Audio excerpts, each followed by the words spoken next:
최다 매출 4강 시작하도록 하겠습니다. 이제 전 강의에 이어서 안전 인증 관련 내용 본 후에 자율 안전 검사 파트 보고요. 그 다음 뒤에 이어서 위험성 평가 내용까지 한번 쭉 봐볼게요. 자, 바로 시작할게요. 지난번에 12번까지 해서 끊겼으니까 이제 13번부터 시작해 볼게요. 자, 저번 시간에 분명히 이 안전 인증 대상 차광 보안경 문제 굉장히 잘 나온다고 말씀을 드렸던 것 같아요. 기억이 나요. 자, 그러면 이 차광 보안경의 목적을 저번 시간에 써보라고 하는 문제를 설명드렸으면 이번에는 이 차광 보안경의 사용 구분에 따른 종류를 쓰세요라는 문제를 소개시켜 드리려고 해요. 그래서 1회 출제이기는 한데 전 문제랑 일맥상통하는 문제라고 기억을 해두셔야 돼요. 첫 번째, 자외선용, 두 번째, 적외선용, 세 번째, 복합용, 네 번째, 용접용. 요렇게 네 가지 외워두세요. 어렵지 않으니까 금방 외우세요. 자, 이게 안전 인증 대상의 차광 보안경이었다면 이번에는 자율안전 확인, 자율안전 검사를 받아야 되는 자율안전 확인 대상 보안경의 종류 세 가지를 쓰세요 하면 이때는 유리 보안경, 그 다음 두 번째 플라스틱 보안경, 세 번째 도수 렌즈 보안경. 이렇게 써주시면 됩니다. 자, 정리하고 넘어갈게요. 자, 이번에는 안전 인증 대상 제품에다가 표시를 해야 해요. 아, 이거 안전 인증 받았어요 라고 표시를 해둬야 하는데 그 표시해야 할 사항 네 가지를 쓰세요 라고 했을 때 무엇이 나와야 되느냐? 첫 번째, 형식 또는 모델명 나와야 되고 당연히. 그 다음, 규격 또는 등급 쓰셔야 되고요. 자, 제조자명 쓰셔야 돼요. 제조 번호 쓰시고 제조 연월 쓰셔야죠. 자, 그 다음 마지막에 안전 인증을 받은 그 번호를 쓰셔야 합니다. 그래서 안전 인증 번호까지 완벽하게 쓰시면 되고, 얘랑 비교해서 나오는 건 자율안전 확인했을 때, 자율안전 검사 했을 때 이 자율안전 확인하고 표시사항, 이거 자율안전 검사 했어요 라고 표시하는 그 표시사항 몇 가지. 자, 그러면 1, 2, 3, 4, 5번, 1, 2, 3, 4, 5번 이제 위에 5개, 아래 5개 써놨는데 마지막 거 빼고 전부 다 똑같다고 외우시면 돼요. 형식 또는 모델명, 그 다음 규격 또는 등급, 세 번째 제조자명, 네 번째 제조 번호 및 제조 연월, 그 다음 다섯 번째 이번엔 자율안전 확인 번호. 요렇게 쓰시면 돼요. 그래서 마지막에 번호 빼고 전부 다 똑같죠? 그래서 안전인증이랑 자율안전 확인했을 때 표시해야 하는 사항에는 네 가지는 다 똑같고 마지막에 안전인증 번호, 자율안전 확인 번호만 다르구나 외워두시고 넘어가시면 되겠어요. 자, 이제부터 요 다음부터는 이제 자율안전 검사 파트, 자율안전 확인 파트로 넘어가도록 하겠습니다. 자, 이제 전 강의에서 안전인증 대상 기계기구 및 이제 방호장치들 이렇게 설명을 좀 드렸던 걸로 기억이 나요. 그래서 기계기구와 방호장치를 나눠서 설명을 드렸었던 걸로 기억이 나고요. 그 중에서 쓰라고 하면 기계기구가 굉장히 잘 나온다고 했고 이제 방호장치는 너무 길기 때문에 쓰기보다는 이렇게 네모로 보기 해놓고서는 한 10개에서 13개 뭐 15개 여러 가지를 늘어놓고서는 이제 자율안전 확인이냐 아니면 안전인증이냐를 가지고 구분하여라, 고르세요 라는 문제가 튀어나온다 라고 얘기를 좀 했었던 것 같아요. 얘도 똑같아요. 그래서 기계기구와 방호장치로 나눠서 제가 정리를 해놨고 그리고 방호장치에는 무엇이 있지라는 거 정도 이제 보고 들어가시면 되고 기계기구는 웬만하면 쓸 수 있을 정도로 외우시는 게 맞아요. 자, 빈칸 채워볼게요. 자, 첫 번째 연삭기 또는 연막이 있고요. 자, 산업용 로봇도 이제 자율안전 확인 대상이고 혼합기, 파쇄기 또는 분쇄기 이제 있고 그 다음엔 식품 가공용 기계 있고요. 그 다음 공작기계도 자율안전 확인이에요. 공작기계. 자동차 정비용 리프트 있고요. 그 다음에 컨베이어. 그 다음 목재 가공용 기계, 그 다음 인쇄기까지 해서 자율안전 확인 마무리 해주시면 돼요. 자, 그 다음은 방호장치예요. 이제 아세틸렌 가스 집합, 용접 장치용, 안전기. 다음은 이거 굉장히 잘 나와요. 사실 교류, 아크, 용접용, 용접기용, 자동 전격 박치기. 지금 굉장히 잘 나와요. 교류, 아크, 용접기용. 그 다음 롤러기 급정지 장치 나오고요. 그 다음 연삭기, 덮개. 잘 나오는 거 두 개를 제가 일단은 빈칸을 뚫어놨어요. 그 다음 목재 가공용 둥근 톱 반발 예방 장치, 날 접촉 예방 장치. 그래서 여기 목재 가공용 기계에서 그거의 방호 장치를 들어왔다 해서 연결시켜서 외우셔야 된다라고 얘기했어요.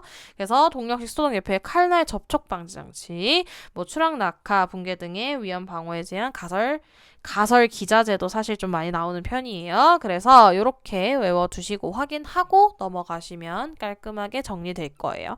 그래서 요것들 지금 자율안전 확인이냐 아니면 안전 인증이냐 이거 비교하면서 들어가셔야 돼요. 항상. 자, 그 다음 넘어가시면 16번 넘어갈게요. 자율안전 확인이 필요한 제품에 대한 부분적 변경의 허용 범위예요. 부분적 변경이고요. 여러분 키포인트를 부분적 변경으로 두고 들어가셔야 돼요. 자, 자율안전 확인이죠. 자율안전 확인에서 어떤 정한 기준에 이제 미달되지 않아야 되겠죠. 당연히. 자, 그 다음 주요한 어떤 주요 구조부, 주요한 구조의 변경이 아니면 괜찮아요. 그래서 주요한 구조의 변경이 아닌 것. 자, 그 다음 세 번째, 어떤 방호장치가 동일한 거거나 혹은 뭐 동등급 이상인 거면 부분적 변경이 가능하다. 스위치, 계전기, 계기류 등의 부품 등이 동등급 이상인 거 괜찮다. 요렇게 외우고 들어가셔야 돼요. 한 번 출제됐지만 너무 중요해서 또 나올 거예요. 자, 다음 넘어갈게요. 자, 굉장히 중요한 포인트 중에 하나기도 해요. 자, 얘도 마찬가지로 일단 자율검사 프로그램, 자율검사예요.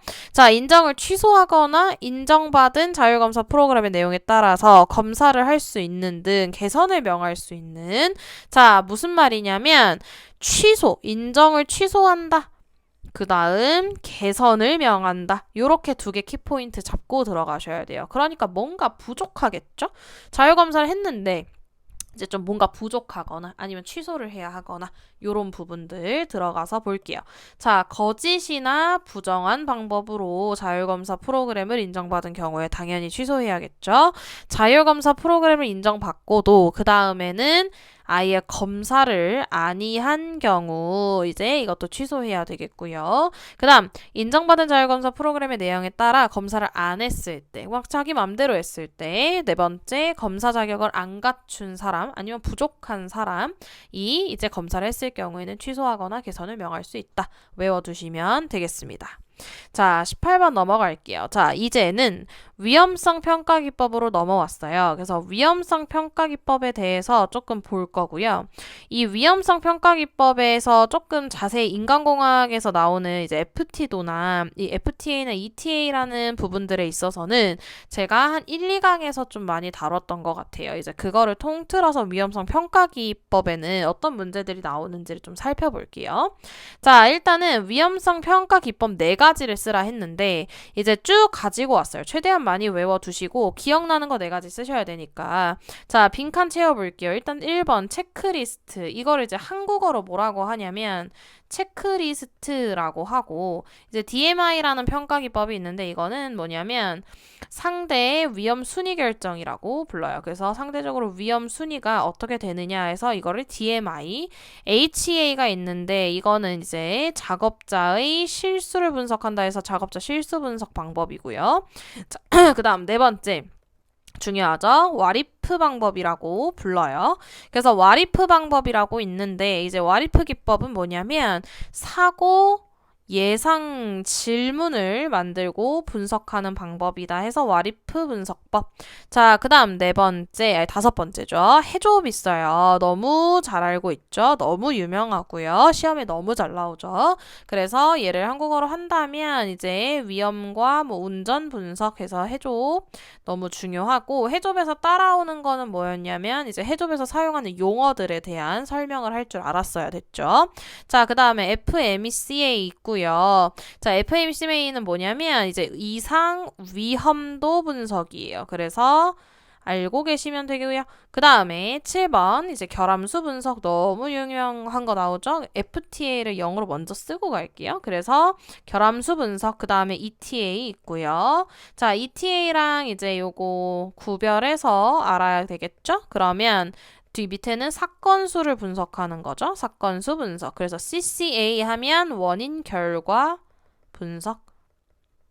그래서 한국어랑 이제 영어랑 다 같이 알고 계시면 좋고 한국어로 쓰셔도 되고 영어로 쓰셔도 되는데 외울 때는 영어가 오히려 편해요. 그래서 영어로 먼저 써드렸고요. 이게 각각이 의미하는 게 뭔지를 일단 알고 계시면 공부하시기에 좋겠죠, 여러분. 그래서 정리 한번 해두시고요. 자, 20번 들어갈게요, 여러분. 위험성 평가의 절차예요. 이거는 좀 중요하게 외우시고요. 왜냐면 한번 법령이 개정됐기 때문에 전에 걸로 외우시면 안 돼요. 그래서 개정된 걸로 외우셔야 되고 얘는 이제 한 번 나왔지만 2015년에 이제 최근에도 한 번 더 출제가 된 문제예요. 그래서 두 번이라고 생각을 해주셔야 되고 왜 그 대신 이제 법령이 바뀌었으니까 바뀐 법령으로 외우셔야 된다. 그래서 이제 준비 파악, 그 다음 결정까지는 똑같아요. 그래서 준파, 결까지는 똑같고 근데 중간에 이제 추정이 빠졌죠. 그래서 준파, 추 하던 게 이제 빠졌고 그 다음 준파, 결하고 실행 나왔고 그 다음 공유, 기록. 그래서 외우실 때 준파, 결실, 공기 이렇게 외우셔서 실수 없이 해주셨으면 좋겠어요. 그래서 얘도 이 6가지를 쓰라고도 나오지만 어떻게도 나오냐면 1, 2, 3, 4, 5, 6을 써놓고 순서대로 번호를 쓰세요 라는 문제로도 출제가 많이 되는 편이에요. 외우시고 넘어가실게요. 자, 21번 이제 문제가 나왔어요. 이제 공정안전 보고서 사실 이제 전 강의에서 공정안전 보고서에 대한 내용을 다 다뤘는데 빈칸이 뚫려 있는 문제, 빈칸에서 이제 수치를 이제 물어보는 문제이기 때문에 좀 마지막으로 뺐어요, 여러분. 그래서 공정안전보고서의 이행 상태 평가 시기, 이 평가 시기에 대한 관련 내용이고 평가 시기에서 이거를 쓰라고 하진 않을 거예요. 하지만 빈칸 뚫기로는 언제든 나올 수 있어요. 그래서 그 시기가 중요한 거기 때문에 시기를 반드시 외워두고자 이제 빈칸 뚫기 내용으로 가지고 왔어요. 보시면 공정안전 보고서의 확인 후 1년이 경과한 날부터 2년 이내에 공정안전보고서 이행상태 평가를 실시하셔야 돼요. 그리고 이 이행상태 평가를 한 후에 몇 년마다냐면 4년마다 이행상태 평가를 쭉쭉쭉쭉 하셔야 되는데 다만 사업주의 요청에 따라서 1년이나 또는 2년마다 이제 실시할 수 있다라는 내용 빈칸에서 이제 이 평가 시기에 대한 내용을 반드시 기억해두고 넘어가셔야 돼요. 2번 출제가 됐고요. 2번 모두 똑같은 곳에다 똑같이 빈칸 뚫어놨어요. 그러니까 3번째도 뭐가 어떻게 나올지 모르겠지만 하여튼 이 문제에서는 시기가 중요하기 때문에 시기 빈칸이 굉장히 잘 나올 수 있다. 그래서 기억을 해두시고 넘어가실게요. 자, 요렇게 해서 이제 최대한 10년 안에서 전부 다 뽑아봤어요, 여러분. 그래서 총 21문제를 한번 뽑아봤고요. 위험성 평가 내용 정리하시고 그 다음에 안전 인증과 자율안전 확인, 자율안전 검사 프로그램 내용까지 한꺼번에 정리를 했고요. 구분이 될 수 있도록 키워드별로 좀 정리를 했으니까 차이점을 비교하시면서 스스로 한번 복습해보는 거, 스스로 한번 빈칸을 채워보는 거 해보시면 좋을 것 같아요. 그래서 영상 마무리하고요. 우리는 다음 시간에 만나도록 할게요. 감사합니다.